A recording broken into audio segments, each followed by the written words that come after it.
Eu costumo dizer que aonde você está não é necessariamente aonde você vai terminar. Eu sou a doutora Joyce Matos, farmacêutica esteta, e eu vou compartilhar com vocês hoje a minha trajetória dentro da farmácia estética.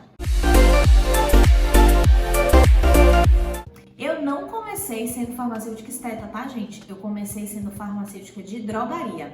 Meus pais são donos de farmácia no interior aqui da Bahia, chamado Madre de Deus, há mais ou menos 35 anos. Então, eu me criei dentro de uma farmácia, eu posso dizer com toda a propriedade. Passei por todas as áreas, eles mudaram de pontos diversas vezes. Tivemos mais de 3, 4 lojas entre Madre de Deus e Salvador e eu sempre ali com eles. Eu atendia no balcão, eu tirava xerox, eu passava troco. Depois eu fui amadurecendo e comecei a fazer mais a parte administrativa. Então eu dava entrada em nota fiscal, ajudava na parte de contas a pagar, gerava etiqueta de medicamento, etiquetava medicamento. Então eu posso dizer que eu passei por todas as áreas de uma drogaria. Quando eu prestei vestibular na FTC de Salvador, eu já tinha 20 anos. Eu entrei na faculdade no ano de 2005. E percorri todos os anos da farmácia, entre altos e baixos, até me formar, porque eu não era a melhor aluna, tá? Você não precisa ser, se você não tiver muita certeza do que você quer. Até você ter certeza, vai vivendo e vai dando o seu melhor. Volta aqui. Terminei a farmácia, o curso de farmácia no ano de 2010, e o meu primeiro emprego, onde foi? Na Pague Menos, na cidade de Candeias, também em drogaria, claro, né? E ali eu trabalhei por volta de 1 ano e meio, mais ou menos, então eu já tinha contato com pessoas, já atendia paciente no balcão, mas o que a gente mais fazia era lançar receita de controlado. Quem é farmacêutico antigo vai saber do que eu estou falando. Só que o que é que acontece? Eu me mudei para a cidade de Recife, depois de 1 ano e meio. E aí vieram grandes desafios na minha carreira. Eu vou contar para você por quê. Quando eu saí de Salvador para ir morar em Recife, lá em Recife, o piso que pagava melhor para farmacêutico era de farmácia de manipulação. E aí eu falei, opa, eu preciso me desafiar. Não entendia nada de farmácia de manipulação, mas eu queria ganhar melhor. Então eu me desafiei e quando eu cheguei na cidade de Recife, eu encontrei uma farmácia de manipulação lindíssima. Eu olhei para a farmácia e falei assim, eu preciso trabalhar nesse lugar. Preparei o meu currículo, entreguei na farmácia e com 3 dias eu fui chamada para o processo seletivo. Essa farmácia é a maior farmácia de manipulação do Brasil, é a Farmapede. E eu passei no processo e fiquei nessa empresa e tive grandes oportunidades. Comecei sendo farmacêutica na área magistral, aprendendo a avaliar todas as formulações. Então, todas as receitas que os médicos passam, sabe?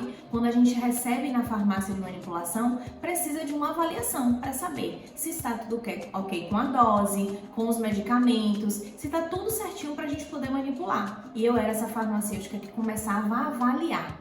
Tem um nome para esse farmacêutico, é farmacêutico avaliador. Eu fui crescendo dentro da empresa e com 3 meses eu fui promovida para coordenar o laboratório de semissólidos. Você que é farmacêutico sabe o que é isso, mas para quem não é e está me assistindo, eu vou explicar. A parte de semissólidos da farmácia de manipulação é a área onde a gente faz tudo que é moldável. Então, gel, sérum, shampoo, xarope, goma, tudo que é moldável, que não é cápsula e pó, a gente faz dentro do laboratório de semissólidos.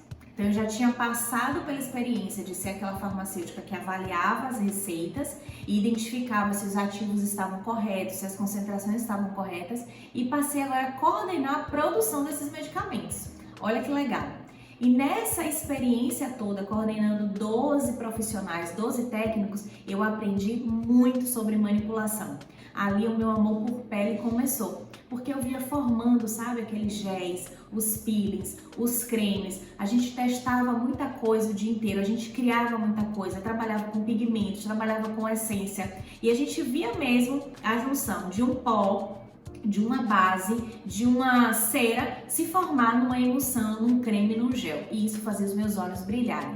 E cada vez mais eu estudava sobre os ativos, sobre as formulações, até porque para eu conseguir coordenar e dizer se aquela fórmula estava correta ou não, eu precisava entender das particularidades de cada ativo.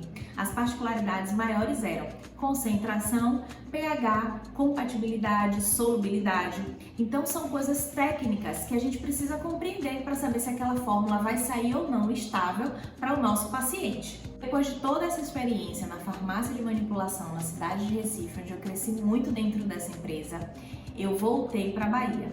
E no retorno para a Bahia, eu decidi, vou colocar o meu próprio negócio. E assim eu fiz, com muito medo e muitos desafios.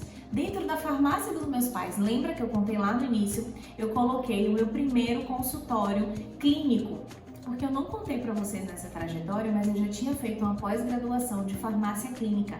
E eu comecei a atender os pacientes dentro da farmácia dos meus pais, dando todo o suporte para o paciente idoso, fazendo aferição de pressão, ajuste de dose de medicamento, perfuração lobular, pequenos curativos. Então, numa salinha bem pequenininha, eu comecei ali prestando atendimento farmacêutico para aquela população da cidade de Madre de Deus.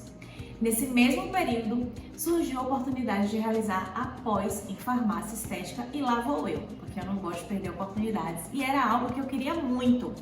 Então, eu decidi fazer a pós.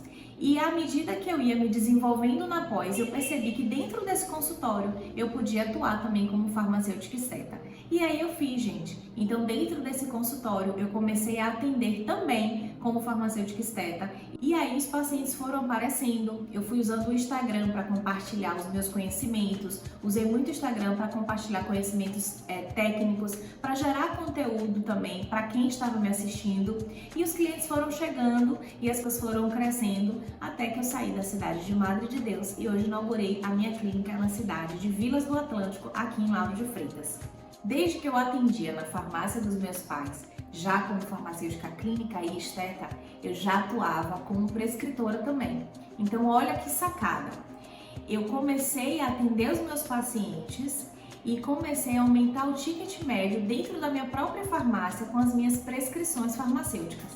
Foi aí que eu comecei a perceber que além de ser uma profissional que atendia os pacientes, eu também poderia ser uma profissional que cuidava da saúde da pele dos meus pacientes, entregando para ele uma prescrição individualizada e assertiva. Hoje, na clínica Joyce Matos Estética Avançada, aqui em Vilas do Atlântico, o meu carro-chefe, além da harmonização facial, é sem dúvidas a prescrição de skincare. Com a prescrição, eu consigo valorizar a minha consulta e cobrar um valor diferenciado por ela. Eu aumento a minha percepção de valor diante do meu paciente, que agora me enxerga não só como uma profissional que injeta medicamento, sabe? Mas uma profissional completa, que além de injetar, além de harmonizar, ainda prescreve produtos assertivos e individualizados, mostrando para o meu paciente que ele é único e fazendo um tratamento completo. Se você é um profissional da estética e não sabe prescrever, não sabe o que é uma prescrição ou quer potencializar ainda mais o seu conhecimento nessa área, me acompanha no canal, porque eu vou compartilhar com você o passo a passo de como se tornar um prescritor expert na estética do zero. E você já sabe das 3 lições que você tem comigo. Curte, comenta e compartilha se esse vídeo fez diferença para você. E se você ainda não é inscrito no meu canal, aproveita agora a oportunidade e se inscreve. Me acompanha aqui porque tem muita coisa boa no mundo da prescrição estética e da farmácia estética para você. Beijos!